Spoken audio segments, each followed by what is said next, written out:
My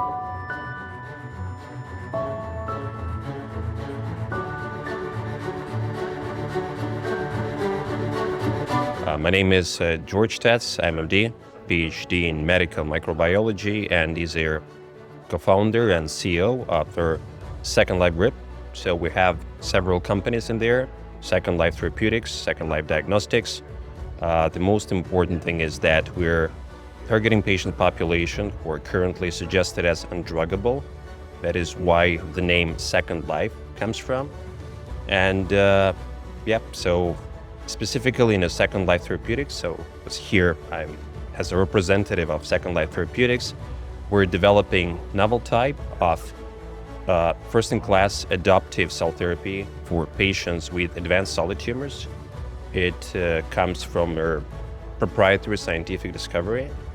We discovered novel regulatory elements, novel receptors on the surface of white blood cells, and as long as our universal receptive system. So we found a new way how we can modulate cell memory, bringing the cells, white blood cells, immune cells, into novel physiological state, which tells when they become highly active against different types of tumors. Definitely the master protocols and basket type of clinical trials, platform trials as well, they make now a huge difference.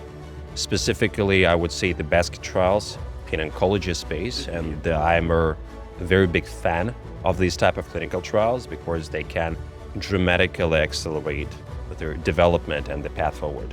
So yes, the basket type of clinical trials specifically for our product, which is our cell therapy, which can be applied across different types of solid tumors, starting from breast tumor, lung cancer, or gynecological cancer, head and neck cancer, the list goes on. So it allows dramatically to accelerate how we can test one product across different types of tumors all together in parallel, simultaneously.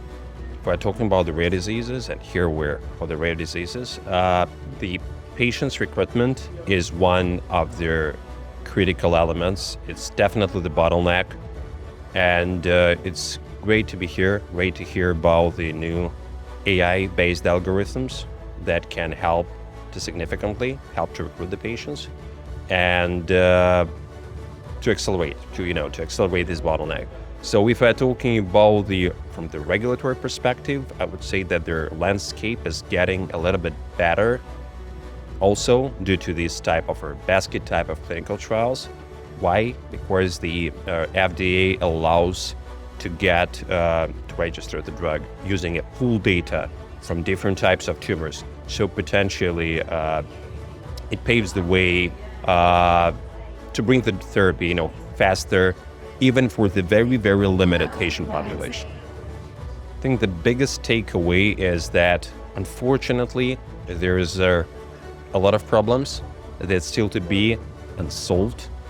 There is a lot of things that can be easily approved from their legislation perspective.